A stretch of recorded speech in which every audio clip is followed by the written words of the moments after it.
اعوذ باللہ من الشیطان الرجیم بسم اللہ الرحمن الرحیم۔ اس کے بعد جو ایک آیت پر پورا رکوع مشتمل ہے، اس کے بارے میں بہت عرصے تک میں بہت پریشان رہا اس کو سمجھنے میں، اور میں حیران ہوں کہ تفاسیر میں کہیں مجھے کوئی اس کے لیے بات نہیں ملی۔ اتفاقاً ہے کہ میں الاتقان فی علوم القرآن اس کا مطالعہ کرتے ہوئے مجھے حضرت عبداللہ ابن عباس رضی اللہ تعالیٰ عنہما کا ایک قول مل گیا کہ یہ ایک آیت نہیں، دو آیتیں ہیں۔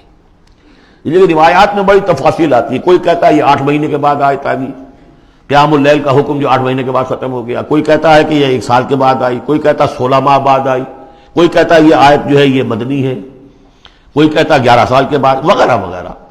تو اس حوالے سے یہ کہ سمجھ میں نہیں آتا تھا کہ کیا مسئلہ کیا ہے، اس قدر مختلف آراء کیوں ہیں، تو سمجھ میں آیا کہ یہ 2 حصوں میں آیت نازل ہوئی ہے، لیکن اب اس کو ایک آیت شمار کریں گے جو حضور نے بتایا۔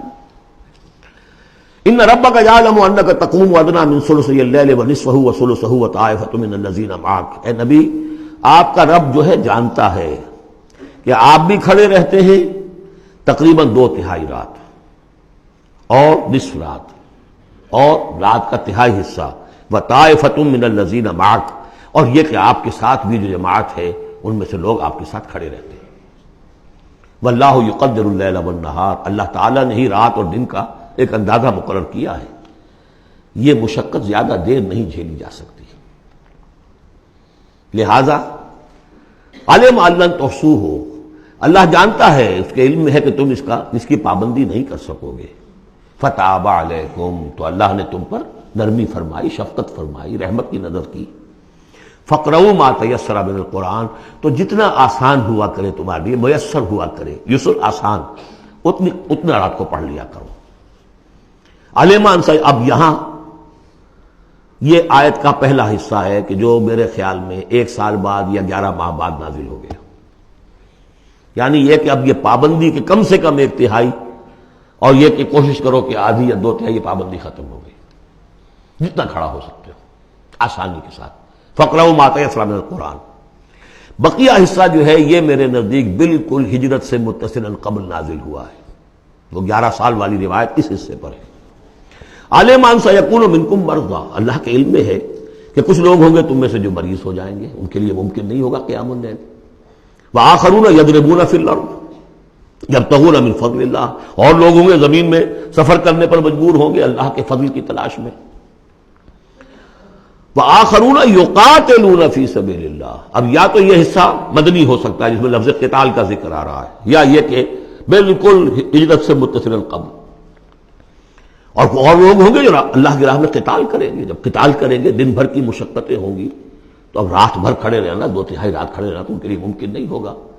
فقرؤوا ما تیسر من، ایک تو اسی جو بھی تم کر سکو، جتنا آسان ہو اتنا پڑھ لیا کرو۔ وَأَقِيمُوا الصَّلَاةَ وَآتُوا الزَّكَاةَ، اب نماز پنجگانہ کا حکم آ گیا ہے سن 11 میں، جبکہ معراج واقع ہوئی، قیام 5 نمازوں کا، اس کو قائم کرو۔ یہ گویا کہ اب بدل ہے قیام اللیل کا۔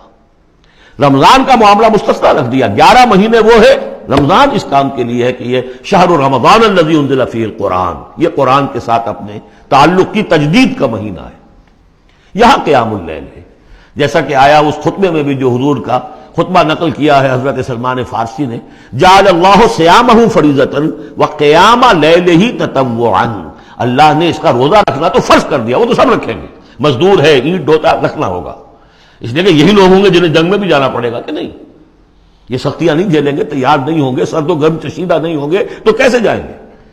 لیکن یہ ہے کہ عام لوگ رمضان کے اندر آ کر اس کو، یہ کہ رات کے وقت جو ہے اس کو رکھ دیا، وجعل اللہ صیامہ فریضۃ وقیام لیلہ تطوعا، یہ آپ کی مرضی پر چھوڑ دیا، فرض نہیں۔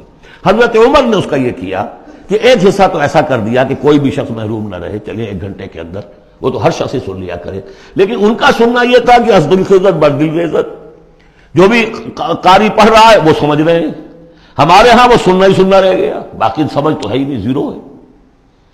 لیکن یہ ہے جو اصل میں خرابی واقع ہوئی، ورنہ واقعہ یہ ہے کہ صرف اجتماع قرآن ان کے لیے تو بہت بڑی بات تھی، ایک ایک لفظ جو ہے ان کے قلب کے اندر اترتا چلا جا رہا ہے، ان کی اپنی زبان ہے، زبان یار من جو ہے وہ ہمارا والا معاملہ نہیں ہے کہ زبان یار من ترکی و من ترکی نمی دانم۔ تو فرمایا واقیموا الصلاۃ وآتوا الزکاۃ واقرضوا اللہ قرضا حسنا، اور اللہ کو قرض حسنا دو۔